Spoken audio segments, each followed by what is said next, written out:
Avec Monsieur le ministre des Transports, avec Madame la maire de Paris, avec Monsieur le député, je me suis rendu auprès des effectifs de police pour les remercier de leur intervention ce matin, puisque à 6h42, un individu extrêmement menaçant s'en prend à des personnes à l'entrée puis à l'intérieur de la gare du Nord. À 6h43, il est neutralisé par les services de police, par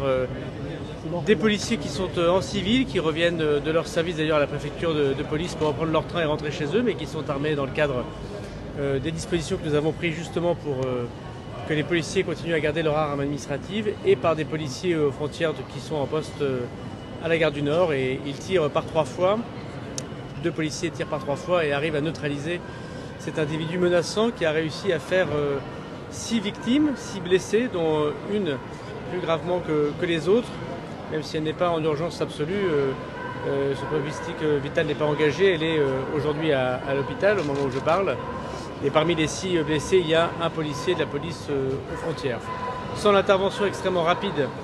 des policiers, il y aurait très certainement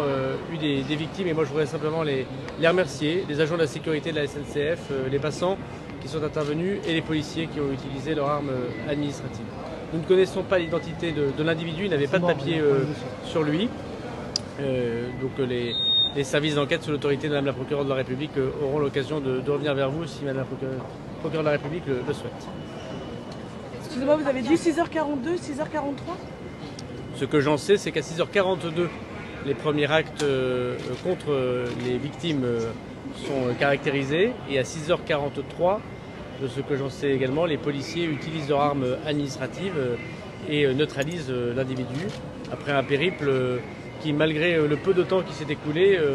est extrêmement violent manifestement, et s'en prend à l'intérieur de la gare à plusieurs personnes qu'il croise avec son arme, qui manifestement ne serait pas un couteau, mais qui est une arme évidemment dangereuse qu'il aurait confectionnée lui-même.